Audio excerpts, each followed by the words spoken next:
allez bien. Aujourd'hui, je vous filme, vous le savez au titre, la vidéo du Pumpkin Autumn Challenge édition 2024. Mais je dois seulement découvrir, après tout le monde, la vidéo parce qu'elle est sortie pendant le moment où j'étais à la Ducasse. Et donc clairement, je n'ai pas eu le temps de le faire avant, ni l'envie honnêtement.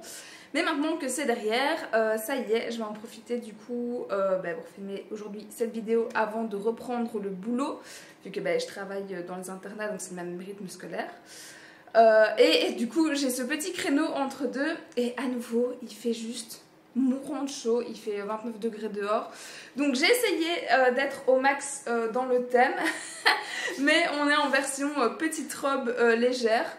Et du coup je vais regarder la vidéo. Comme d'habitude j'ai préparé les livres derrière moi ici que j'ai vraiment très envie d'intégrer dans ce challenge. Il y en a beaucoup et surtout il y en a beaucoup de très gros, donc je suis pas hyper rassurée, je vous avoue. Et pareil de quoi écrire, donc let's go. Une première idée, en fait donc les Nevernight sont comment en priorité ultime de ce pumpkin parce que il est plus que temps que je les découvre. J'ai vraiment très envie de les lire. Et pareil, j'ai l'Empire du Vampire qui devrait être dispo pour le prochain pumpkin. Donc l'idée c'est de faire une trilogie chaque année. Les Absolus, clairement, j'ai tellement attendu. Il y a le tome 3 qui va sortir pendant le pumpkin. J'aimerais être à jour comme tout le monde au moment de sa sortie. Le temps des sorcières, il était dans le précédent pumpkin et j'avais pas eu le temps de le lire vu la brique que c'était, donc il est à nouveau là et donc normalement il passera en priorité. On a des thrillers, de l'horreur, on a des petits assassins, on a des petites BD sur le thème un peu plus ou moins de la mort, on a le livre de Philippe Boxeau dont je vous parlais la fois passée, et l'Automne Cozy de Caro from Woodland, que pareil j'ai déjà ouvert parce que j'ai déjà fait plusieurs recettes à l'intérieur, mais je n'ai jamais pris le temps de le lire en entier et donc j'aimerais profiter forcément de la saison pour commencer cette collection vraiment. Et donc pour savoir si je pourrais ou non intégrer tous ces livres, est-ce que j'aurais le temps de les lire ou pas, ça c'est encore notre débat. Je dois attaquer cette petite vidéo de Guimauve. J'ai donc de quoi écrire, de quoi boire. D'ailleurs, pareil, dans la super belle tasse de Caro from Woodland. Et là, vous avez encore mes décos d'été de Ducasse.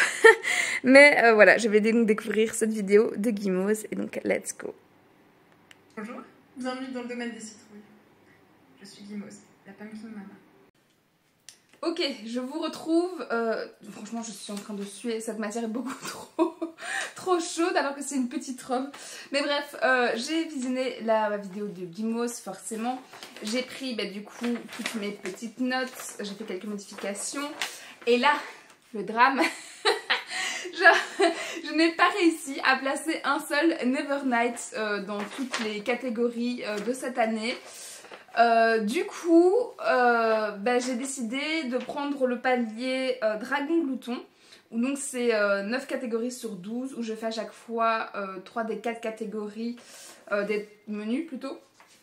Et je me réserve ma 4e lecture pour Nevernight à chaque fois, qui ne sera donc pas comptabilisée dans ce challenge. Et j'en reviens pas franchement parce que Nevernight, je veux dire, ça me paraît tellement dans le thème en général que je n'arrive pas à en mettre 3, ok, mais que j'arrive pas à en mettre un seul. J'ai quand même complètement halluciné, c'est une meurtrière, c'est des assassins, c'est de la vengeance, c'est tout ça. C'est de la fantaisie assez sombre et tout, et j'ai pas réussi à en mettre un seul, voilà. Donc c'est la petite déception de cette année, mais c'est le jeu quand je prévois des lectures avant de connaître du coup le contenu des menus de l'année. Et du coup, je vais commencer tout d'abord avec le menu automne douceur de vivre. Le premier a été d'une évidence sans nom, c'est donc Take Care of Siamon Homes. Et là c'était les thèmes, les mots-clés automne, cosy, tendresse, foyer, famille. Automne cosy, c'est bon, vous l'avez. Il s'agit donc de celui-ci, donc Autumn Cozy, je l'ai dit tantôt, de Caroline Millet, donc Caro from Woodland, si par le plus grand des hasards vous ne le connaissez toujours pas, ce qui m'étonnerait beaucoup. Mais du coup clairement j'ai super hâte de découvrir l'ensemble de ces bouquins. forcément aussi je vais en lire un par saison, vu que le dernier de l'été sort normalement pour l'été prochain, et c'est ça que j'attendais vraiment pour voilà, tous les lire. Surtout que l'année passée, j'avais tous les sabbats à faire au fur et à mesure de l'année, donc c'est pour ça que je ne l'ai pas encore lu, même si j'en ai déjà 3 des 4. Et donc ça, c'était facile. On avait ensuite Cad, je suis heureuse d'être tombée de cet arbre. Et là, donc, on parle de bande dessinée, d'aventure, mais aussi d'anxiété, de santé mentale et d'autres que je n'ai pas notées. Et j'ai décidé de mettre l'accent du coup sur cette BD-ci qui était dans ma palle, qui s'appelle La Dame Blanche, c'est chez Le Lombard. Et le résumé nous dit: infirmière à la maison de retraite Les Coquelicots, Estelle jongle entre les soins, les parties de cartes et les moments solitaires. Mais comment faire face au dernier sommeil et au rêve inachevé? En tissant des liens forts et intimes avec ses résidents, la jeune femme pourrait perdre pied et prendre goût à une liberté dangereuse. Donc forcément, c'est une bande dessinée, donc la catégorie était validée. Mais voilà, mon côté anxiété et santé mentale, je pense que ça va être indirectement abordé aussi dans le côté mort solitaire, insomnie ou des trucs comme ça qu'on pourrait avoir, qui sont liés là au ressenti des personnes âgées qui vivent dans cette maison de retraite. Parce que pareil, je me répète, mais pour avoir déjà travaillé en maison de repos, la santé mentale des personnes âgées, c'est pas toujours hyper folichon. Et donc je pense qu'à un moment, on va en reparler dans le tas, que ce soit pour les déprimes, que ce soit ou dépression, pour tout ce qui est ce sentiment de solitude vraiment excessive, qu'est-ce que ça engendre, etc. Comment plus ou moins y pallier grâce à cette infirmière entre autres. Et donc je pense que voilà, ces thèmes là on pourrait les retrouver même s'ils ne sont pas dits hyper explicitement, mais dans tous les cas c'est une bande dessinée donc ce sera validé. Le troisième du coup c'est La délicieuse malaventure de Sadima. Et là c'était contre-écriture de conte, réécriture, féminisme, genre et pareil d'autres que je n'ai pas noté. J'avais énormément de livres que je voulais caser de ma palle pour cette saison et aucun n'était des contes ou des réécritures de contes. Donc là je me suis vraiment focalisée sur féminisme et encore vous allez voir que j'ai un peu triché en vrai parce que vraiment aucun des livres sinon ne rentre dedans et j'avais pas envie de faire des achats. Donc j'ai pris Le Temps des sorcières, donc chez La Martinière. J'ai un doute. Le Rayon imaginaire. Je ne sais plus exactement c'est chez qui. Chez Hachette Rose visiblement. Et le résumé nous disait: avant, quand l'air était si imprégné de magie qu'il laissait un goût de cendre sur la langue, les sorcières étaient féroces et intrépides. La magie flamboyait et la nuit leur appartenait. Ce temps n'est plus, les hommes ont dressé des bûchers et les femmes ont appris à se taire, à dissimuler ce qui leur restait de magie dans des comptines, des formules à dessous ou des contes de bonnes femmes. Mais la vraie sorcellerie n'a besoin que de 3 choses pour renaître: la volonté de l'écouter, les vers pour lui parler et les voix pour la laisser pénétrer le monde. Car tout ce qui est important va par 3. Ainsi des sœurs Eastwood, Bella, Agnès et Guenièvre. Mues par la colère, la peur et une pulsation écarlate qui ne demande qu'à revivre, des dons qu'elles découvrent peu à peu, il suffit pour cela de s'unir et d'y croire, de traquer tous les interstices où elles se dissimulent. Car la magie, c'est d'abord penser que chacun est libre d'agir, même si le mal rôde. Le temps des sorcières pourrait alors bien revenir, pour notre plus grand bénéfice à tous, hommes et femmes. Et on dit que ce livre réinvente la figure des sorcières. Et alors plus loin on redit donc que c'est une ode tissée de fantaisie, de promesses imaginaires, qui est aussi une ode à la liberté des femmes et des hommes. Donc je pense qu'il y a un petit côté quand même féministe qui pourrait en ressortir de ce que je ressens avec les sœurs, des femmes qu'on a fait taire, de cette ode à la liberté des femmes, etc. Il y a quand même un petit mot-clé dedans qui me laisse supposer que ça pourrait rentrer dedans. Mais du coup voilà, cette année je le sors parce que je l'ai déjà repoussé. Et en fait j'avais l'impression que c'était une énorme brique. Et quand je regarde le nombre de pages, on est à un petit peu plus de 600. C'est quand même écrit voilà, relativement grand, espacé, etc. Voilà, ça reste 600 pages, mais je pensais qu'il était plus gros que ça dans mes souvenirs. Et du coup, voilà, cette année, c'est son année. Et la dernière catégorie, du coup, que je ne compte pas relever, c'était Je ne crois bien avoir songé qu'à vous seul. Et c'était orgueil, préjugé, amour, classique, satire et d'autres thèmes aussi que je n'ai pas renoté. Mais celle-là, du coup, je la passe pour cette fois-ci. Ensuite, on passe à Automne frissonnant.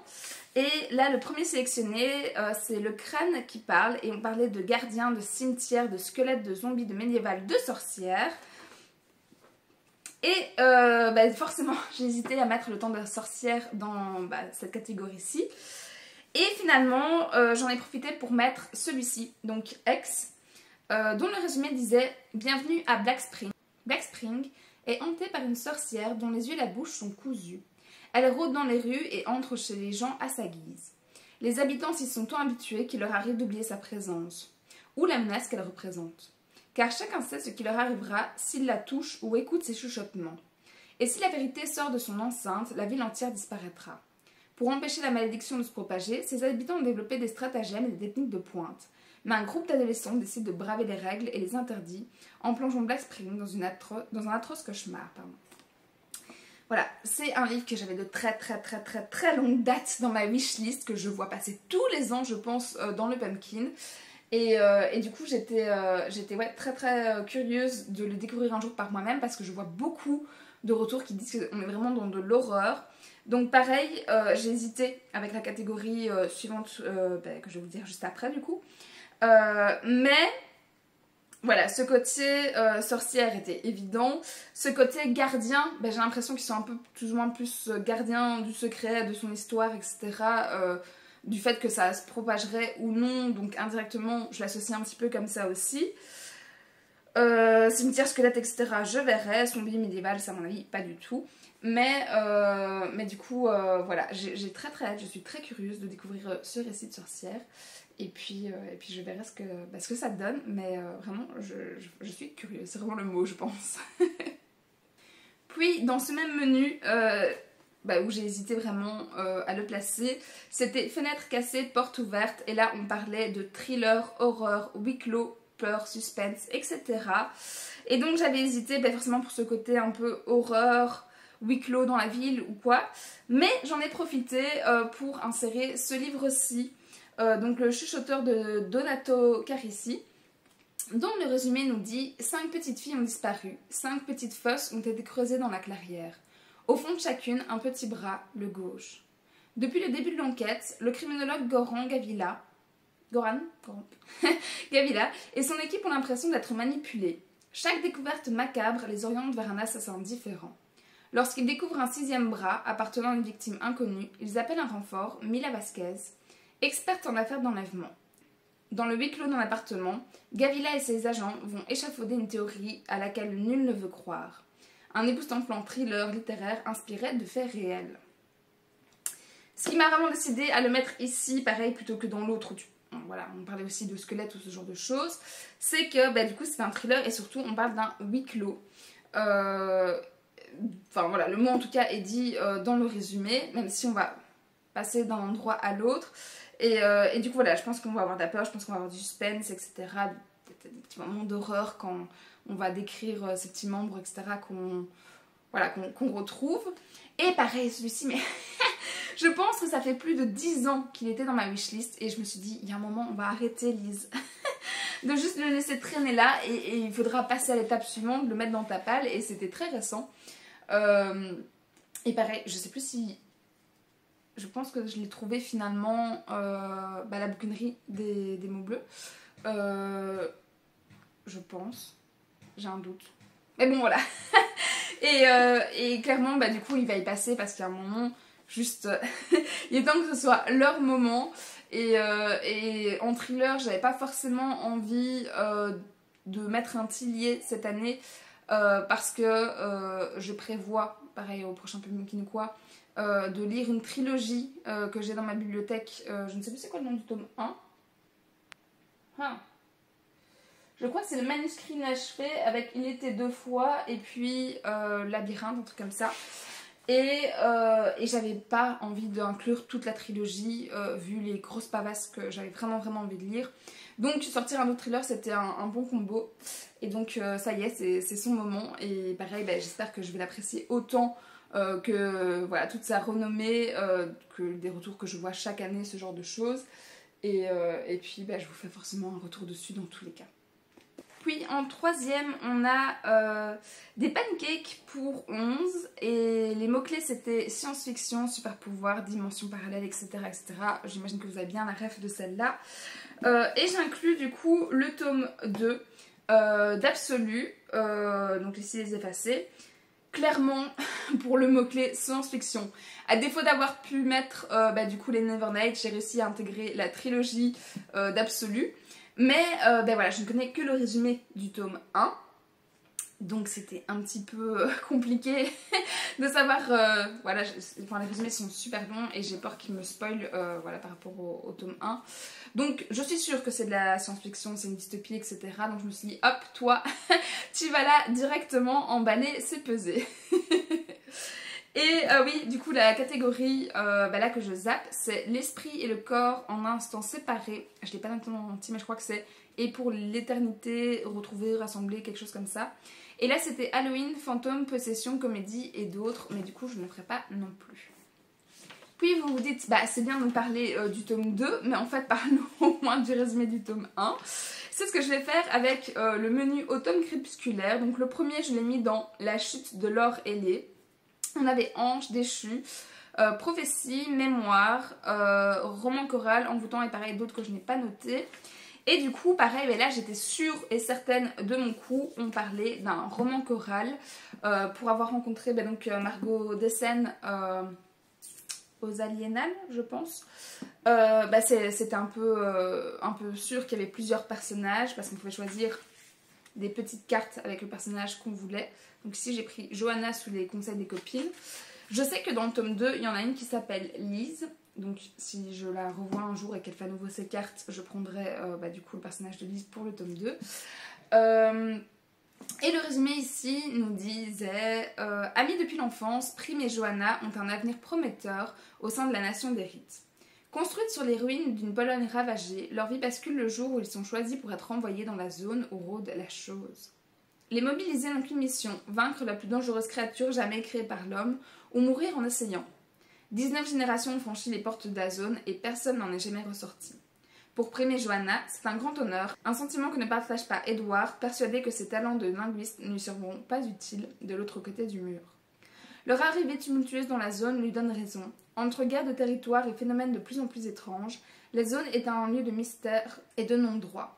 À l'intérieur de ces murs, le monstre n'est peut-être pas celui qu'on croit. Et donc clairement, je sais que c'est un roman choral, donc on va passer du point de vue de Prime à Johanna. Et peut-être d'autres ici. Ouais, aussi j'ai Olympia,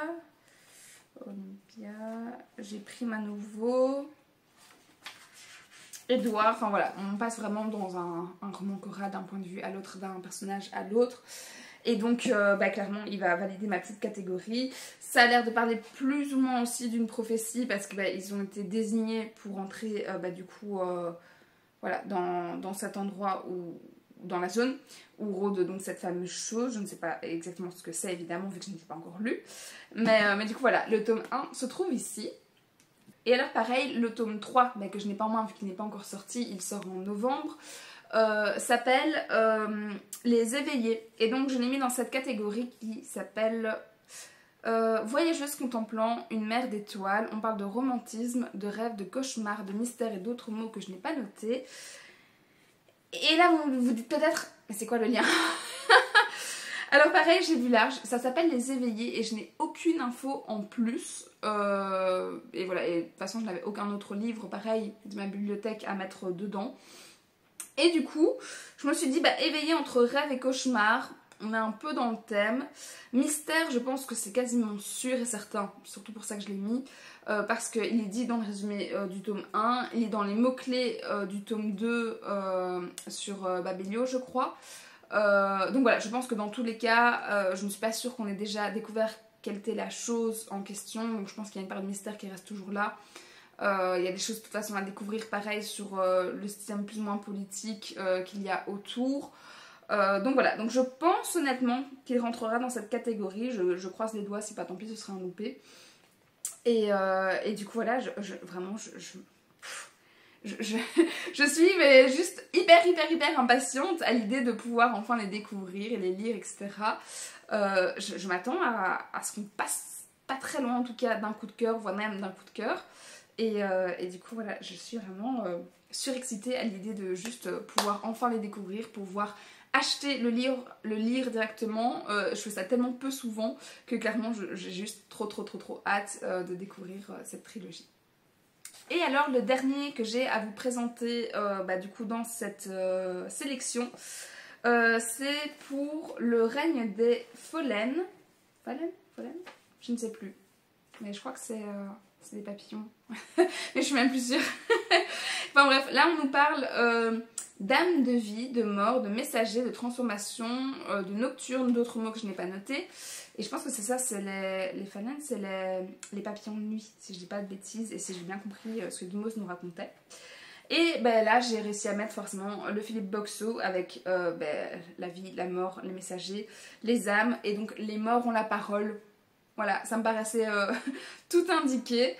Et pour le résumé de celui-ci, on nous dit: de la scène de crime à la salle d'autopsie, entre pratique médicale et enquête policière, l'expert médico-légal nous raconte son métier, qui est aussi sa passion.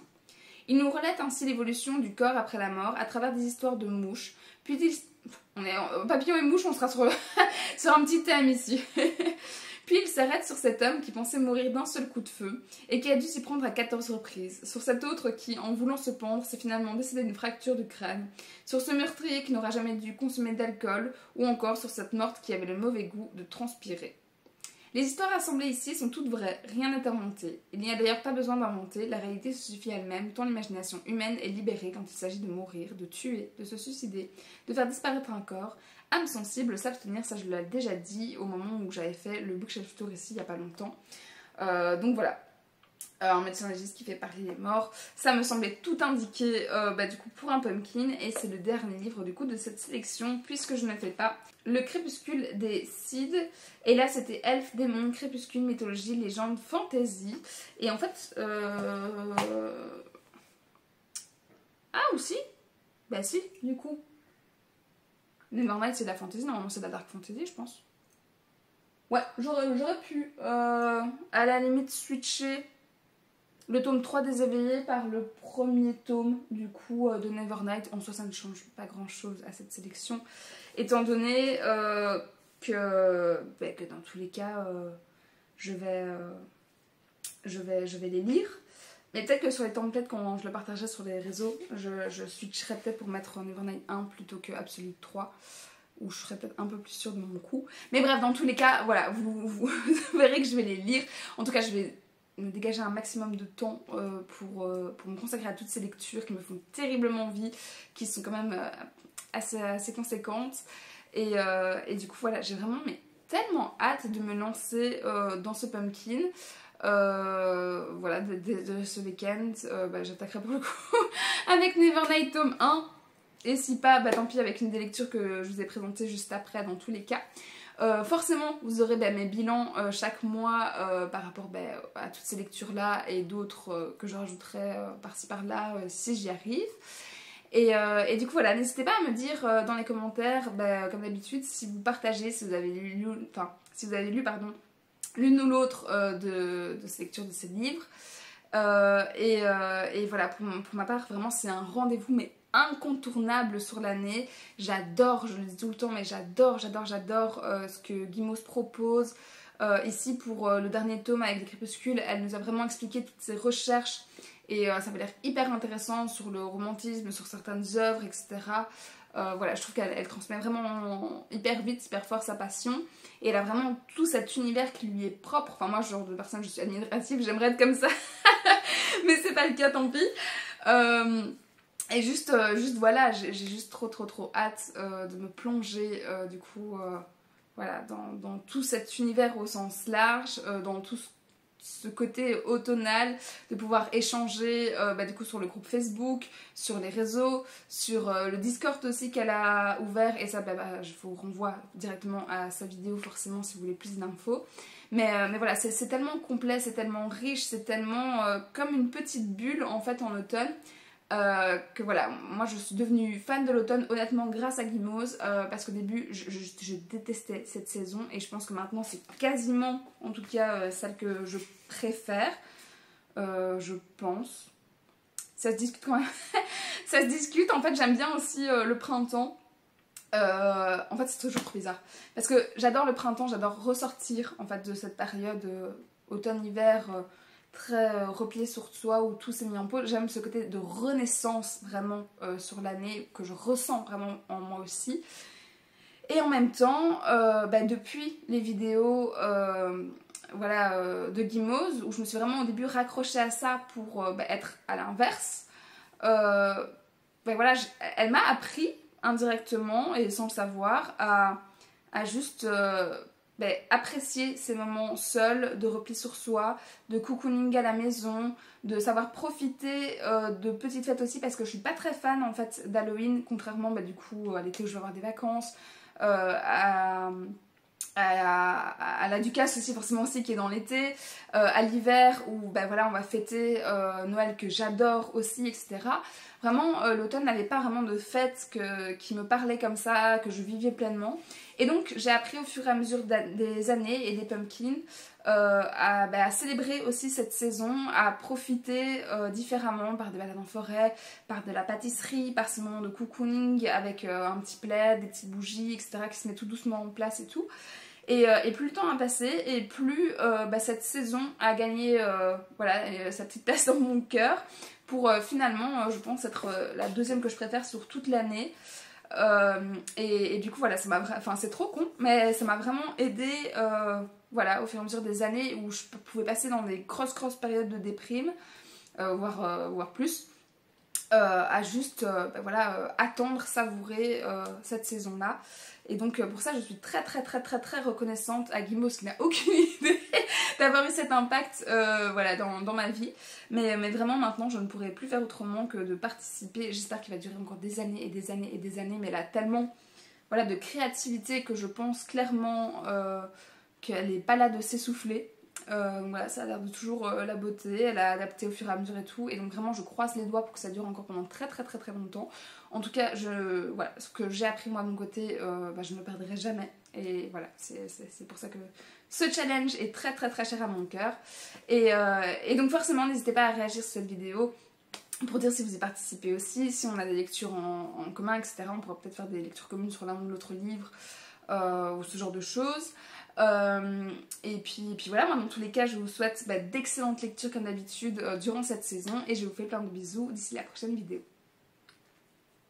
Ah oui, et j'ai pas oublié de le dire, mais du coup le petit emoji, pour le coup c'est facile, c'est tout ce qui va être autour de l'automne, donc des petites citrouilles, des petites fleurs qui tombent, des petits cœurs dans les tons orangés ou ce genre de choses.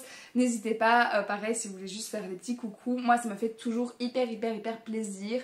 Et voilà, c'est le premier soutien que je peux avoir sur cette chaîne, et du coup je le dis pas tout le temps, mais vraiment merci à ces personnes qui les regardent quasiment toutes et qui réagissent à chaque fois juste par ce petit passage.